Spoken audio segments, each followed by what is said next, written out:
And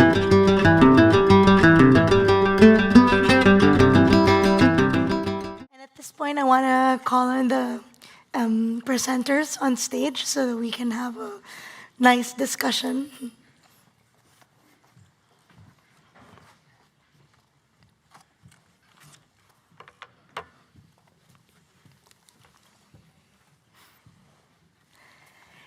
Thank you very much. So actually, I was really very delighted about this panel because we're represented by many different areas of the tourism system. Like we have a group that caters to the tour operators. We have a group that caters to hotels. We have a group that caters to events. And most importantly, we have someone here who's representing destinations as a whole as well. So thank you once again for being here. So first, let me start with a question that we get often from Green Destinations. Where do we start with data collection? And with those that are already collecting data, how do we improve? And how do we make sure that the data that we collect are actually quality data? So from your experiences from the different sectors that you represent, can you tell us some of your experiences with this and how you seek to address to address that challenge? Maybe you I can can start with start. Renee. So, data quality is the most important part, right? If it's not correct, if it's not proper, complete, you cannot really trust it. So the way we have worked with it in climate scores, we focused on who can deliver the best quality, but who can deliver most data. And then we have tried to work with different data levels, so we can use the best quality to estimate the less good quality. We also try to work our data collection process is to simplify it. So right now we're down to at this event, most people just spend 1 hour to collect data. That's not a lot. So simplifying, but also getting more detailed data. I think we have managed so far. So work with the process. That's been my experience. Yeah, actually, our experience working with them is fairly easy. Like the data they were asking from us was pretty simple and also already available. So I think that's also one important thing, like simplifying and making it accessible for anyone who doesn't really have the technical knowledge, right? And now we saw some bananas. I mean, a lot of people who are saying, okay, what about the avocado and the bananas? And saying, it's not important, right?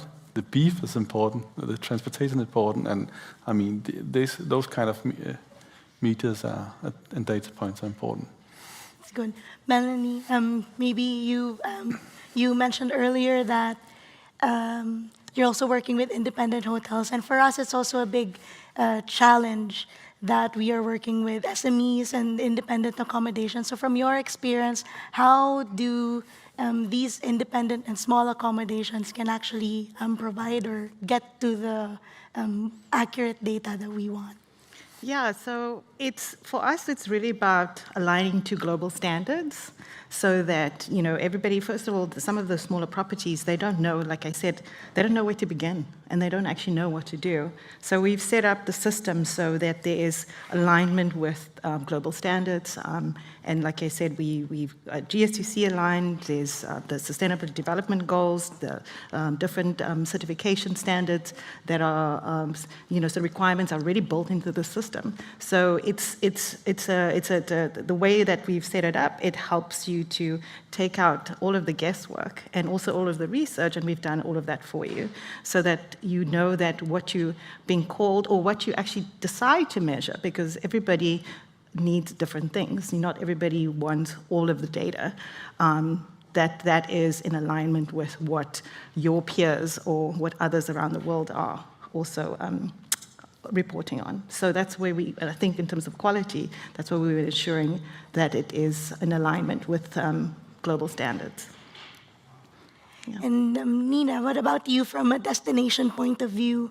How how are you engaging with your businesses? How do you talk with the different stakeholders of Helsinki to actually submit the report, the data to you? You mentioned earlier also about the timeliness and even like with the set of data that they have. So how do you address that as a destination? First of all, in the destination level, of course, we try to use as much as possible the official data that is comparable, and it's from the and also from the multiple sources. But if we think about the tourism companies, so we organize training for them, for example, so they know that what kind of sources they can use and how to use the data and for what purposes. And in Helsinki we have and all over in Finland as well, we have this open data. So every single company can access to all the data, for example, what Helsinki offers. So that makes it easier than, for example, use multiple sources to estimate their carbon neutrality or carbon footprint. Good. And how about you, Sophia? Like for tour operators, that's also a very different one because you're looking at activities and there's a lot more variation, I can imagine. So how do you deal with Exactly. that? When we ran our pilot, we actually discovered that everything what we want to achieve as impact measurement tool isn't that easy what we thought, because we need to build out even our platform even more. So like now when we always talk about impact measurement tool, it's kind of talking about startup within our scale up, because we really need to invest and develop more products within our platform that the operators have actually the opportunity to fill out everything what we need to get the measurements as accurate as possible. So like when we talk about transportation, because in the beginning we did estimates on the group size, destinations per travel, and then of course based on the group size we would estimate what kind of transportation they used, but actually that they can fill out everything what we need, the bus, like the coach, the size of the van, or is it a private tour, and the activities, as you mentioned, is a really tricky one, and we saw it with Iceland, because a lot of tours have optional activities and some that are included. And everything of it needs to be, if you're talking about the tools, everything needs to be machine readable on our platform. So like otherwise the tool will be not able to read it if it's in a full text format. And with the tour operators, exactly. So like it's really to provide them the guidance how to fill out the data that we need from them on our platform, and actually to give them the fields for it. And it's a little bit easier like for the tools if you're working already directly with a tool like a climate score, you know, like Enviva. But on our platform it's really that the tour operators, they need to go and fill out the whole itinerary with all of the details. And we work with so many small operators, not just, of course we have the big one, Net Rapid, G Adventures and everything, but the small operators somewhere White Hills Adventures in Nepal, for them to fill out this information sometimes can be tricky to say it in an easy way. But yeah, like it's all about the communication and really reaching out to operators and support them step by step what we need from them. Yeah. You've all mentioned reaching out, communication, telling a story, having a... I like what you said, Melanie, earlier about collecting data with intent, you know, and excuse me. What were the responses with the people that you work with? Are there still some people that are hesitant to get into the tools that you are doing, and why, and how does that how do you try to change that that impression or that story that using your tools is a big investment, is using your tools is a big priority, or takes away so much time from the actual work that they're doing? So how do you actually deal with that? Maybe we can start with Melanie. Yeah, so you know, like Anna said earlier, it's really a mind shift. You know, a lot of people, now we're in this age of urgency, so we need to jump on doing things differently. And it's like, you know, when you change cell phone providers from Apple to Android, it's like a big sort of, it's easy to do, actually want to do it, but it's really a mental shift. So it's been an interesting challenge to to help convert those who have been slow and lagging, who've been also used to certain systems, Excel sheets. Everybody's known Excel sheets for a very long time, so feel comfortable in it, even though it's not sustainable, it's not the optimal solution. And it's really just about nurturing the journey, and that's why we have such great support networks within our community to help anybody on their journey. And also, it's also just about inspiring people to just start somewhere. Because when people think about collecting data, it's overwhelming because they think there's so much they have to do. And so we've tried to create this, first of all, user-friendly system, and also to help manage expectations so that it's not about being so far ahead. It's about where you are and just knowing what it is that you are doing and then doing something about it. Whatever you're doing is enough. And a lot of people, what actually excites them when they start is that they realize they're actually doing much more than they thought they were. And that's exciting. And that also that inspires. I think it's also really about community. When it comes to the ecosystems and the communities of hoteliers and operators, they're all interconnected, they all speak to each other. So it's really about starting with a few and then making sure that works and letting that spread. So yeah. And maybe you, Rene, your experience with events, and especially that you're dealing also with many businesses, how are the responses of the people that you need to get information from? Yeah, that is the biggest barrier actually, is to get starting the data collection, but also the fear of what they don't know. So, what we do from Climate Score is we put a lot of effort in the beginning to support. So before we share our template for collecting data, we always have a meeting saying, this is the things you just have to calculate, and then realize it's only a matter of 1 hour they need to provide for filling this out. And so, yeah, I spend most of my time addressing the fear, but also talking about the benefits. That's why I'm so explicit about the cost benefits, because they are there, everyone experiencing it. That's why I have my promise on it. But also, we have also started a climate award, which we would like to do in more destinations, because people like to celebrate.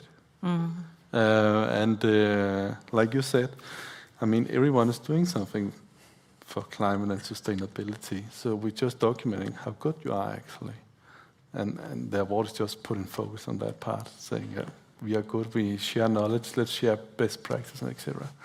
So talking about the good story, support in the critical moment, that's what we do. And maybe with your experience with tour operators, how do you give that kind of support to them, especially for the smaller ones? Because I can imagine that there are a lot of small tour operators who are like, well, we're 2 people in our team, and I'm the one guiding, and I'm the one doing the admin stuff, and then they kind of lose track of what they want to do. So, how do you provide that support? Exactly.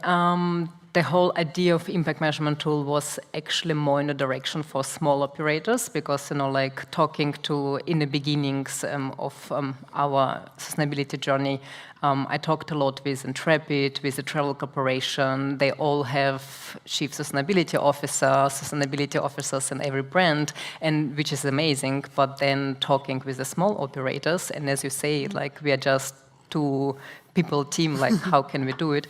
And that's they're already working with our platform, so why not to implement it to it, that it's kind of add-on for them already what they get from our platform.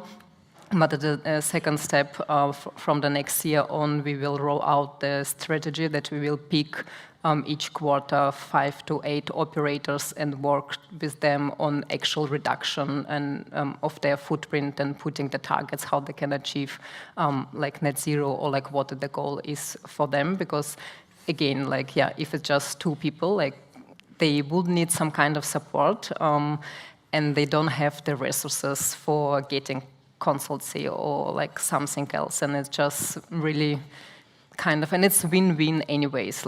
They are our scope 3, so it's in our like we need them to reduce their footprint in order that we reduce our footprint. And it's kind of for us just guiding them through the process. I wouldn't say, like with no additional costs, but still, like as I mentioned, like they're working with us, they're paying fee for the platform anyways. So like it's included in that, and it's just something that we offer them, and that I can still keep my job, I will say. So yeah. And what about you, Nina, from your experience, from a destination experience? What were the responses of the businesses and the organizations and all stakeholders who have had to work with the initiative of Helsinki to lower the carbon emissions, and with all the activities that you're doing, especially with the measurements and monitoring? It has taken time. We have been talking about sustainable tourism and the need for measure it for years. And I think during the past 1.5 years, it has really taken the step to go forward, and everybody starts to understand how important it is. And I think it's a little bit competition as well. You are a little bit jealous that the other one are doing it, and I have to do it as well. So that kind of like makes them to go forward on it. And we do as a destination, and every single morning coffee session, every single seminar we have, or every newsletter we have, so we talk about this and the importance of it. So I think they are kind of like brainwashed that they have to do it, and I think that's their the way. minds. I just learned last week that you have to tell the people 7 times the same thing, then he or she starts to believe in it. So I think that's what we're doing. Thank you very much. So we don't really have a lot of time, and I kind of want to entertain some questions from the audience as well. But before we open the questions to the audience, I just want to ask, we've been talking about collaboration as well, and we have here like from different sectors of tourism, but at the same time, you're also, most of you, offering tools as well. So how you, as a representative of your company, of your destination, of your sector, how would you work with everyone here that's already on stage? How can we better collaborate? What would you expect? Because we're all working with different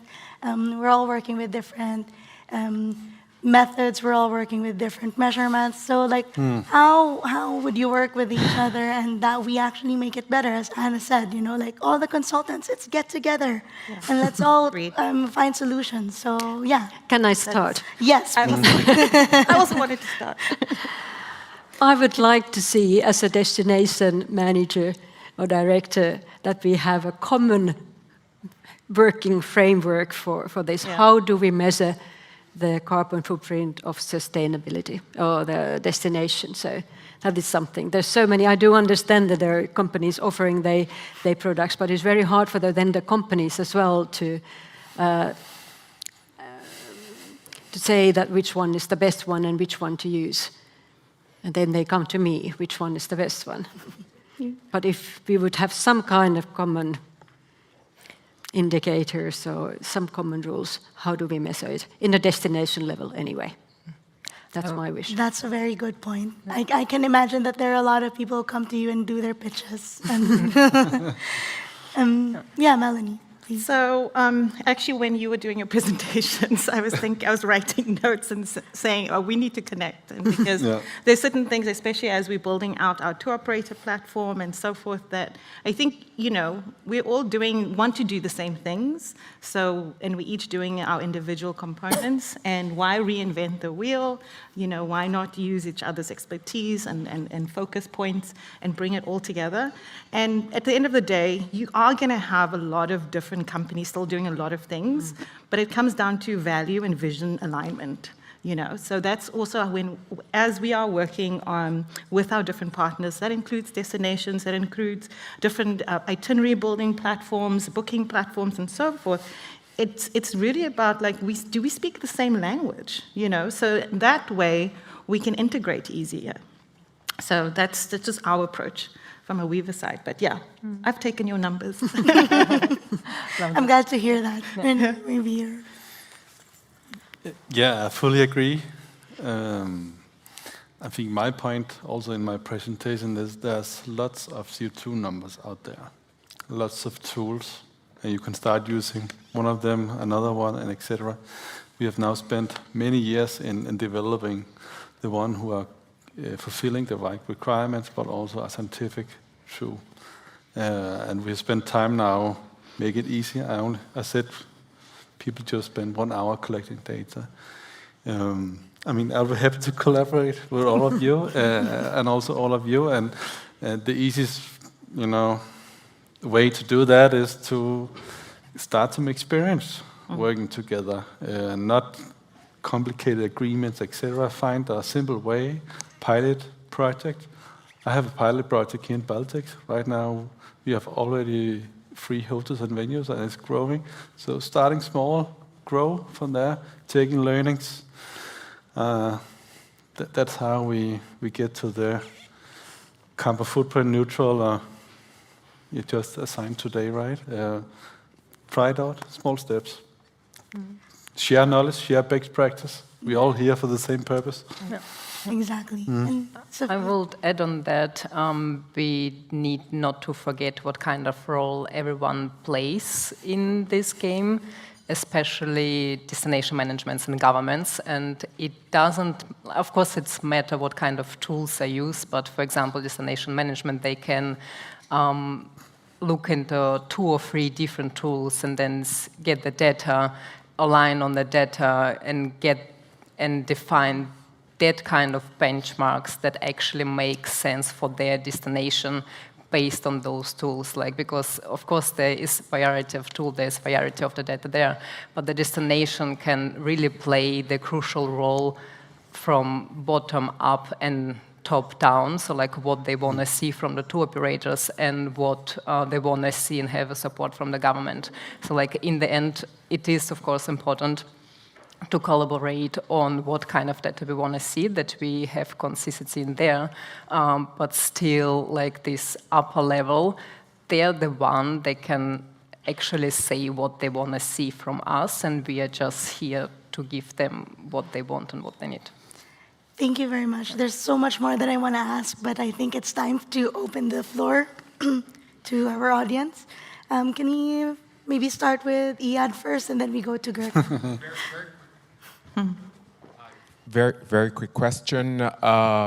Listening to you, I didn't realize how much we all focus on hospitality, but ultimately it's food and beverage and transport that seem to have the much bigger carbon footprint. And that was very surprising in a way for me. Of course, events do have, seem to have a big carbon footprint as well. What is your take on that? Should we really tell the tourism industry to focus on transport and food and beverage rather than the hotels because it's much more efficient that way? Or does everything play a role? Are we ready to shift our mindsets to tell them to go more vegetarian or vegan in countries where meat is very important for the culture? Transport is very happy about Finland and Estonia making this this ferry boat connection. That was fantastic, but it only seems like it's Scandinavia that's a bit Denmark and Norway that are starting that. It would be nice to see other places like Greece, for example, and the islands there where they could connect by electric ferry. Anyways, those were my 2 points, mostly about the other 2, not hospitality, but how effective it is for the other 2 sectors, or how important it is to focus on these. I can start from the, sorry. Yeah, from the tour operator level. Of course, the data will look differently in each destination. For example, we saw in Iceland that the mostly all of the emissions came from transportation, but still we need to think about Iceland as a destination and their journey to electrical vehicle, and to build out the electrical infrastructure. It's different. We can't expect them to build, the rail, because all of the volcanoes, everything what explodes in the earth, it's just not possible. So it needs really to be defined paid destination, what works best for within the destination. Of course, some destinations can be more green, vegetarian heavy, but there are others more on electrical vehicles transformation, for example. Yeah, and then we actually have restaurants piloting the system right now. I mean, we're starting with hotels because at the end of the day, that's where most people are looking at, and that's also where a lot of the marketing dollars are, right? So getting the messaging across to everybody outside of our borders, within our borders, and so that's where we started. But yes, and you're right, everybody needs to be able to focus on, we need to focus on everything. However, it's not just one area, and it's also based on, to your point, it's also about what's important to a specific destination. Not all destinations are created equal. I mean, that's why we have the culture category built into our system, so that a destination or a property can educate its consumers on what's important to us. So there's not a leveling or a standardization in terms of requirements for every area. So. But yeah, hopefully that answers some of your question. And I think it's, we start where it's easiest to start and less expensive as well. If we think about changing the technology the airplanes are using, it takes longer to do that and it's more expensive as well. So I think that's one of the answers as well. Yeah, I actually agree. But also because my experience is it's changed quite a lot. So food and beverage, transport, but also energy. But something we didn't discuss today is the other indirect purchase like TV and etc. that are here on the chairs, which we include in our complete. I mean, all four are changing to be the biggest impactors. So it's really depending. So this venue has, like I explained, solar and heat, but if you took another venue in Baltic, they didn't. And here it's fueled by coal and gas, so it's depending on each location, but also nationality. Some nationalities in my home country, they love red meat. They cannot do that anymore if they want to be climate friendly. So, I mean, it's so different. So you need to be aware of that and looking at who are doing the best. They're working on all parameters. Yeah, I mean, I guess what I can say from the green destination side and the certification side, I would like to echo what Anna mentioned earlier. We need to get out of the tourism silo. Like, we are dependent on all other industries, and even when you look at our certification process and even with our criteria, there are a lot of things there that are beyond the control of the DMOs themselves. So for us, we always emphasize the point that the DMOs, even if you don't have all the regulatory power for everything that goes into a sustainable destination, you can consider yourself as a facilitator for that, working with the environmental department, working with the energy department and all other departments. So that's one way. Just wanted to say quickly, do we have time for one more question or no? Unfortunately, we don't have time for any more questions, but thank you very much for attending this panel. Thank you once again to our presenters. It was a very valuable discussion, and I hope it was for you too. But after this, for those who have any questions, you know that you can approach us. So yeah, thank you very much. I think lunch will be served in the hall right over there. So we see us there for lunch. Thank you very much. Thank you. Thank you.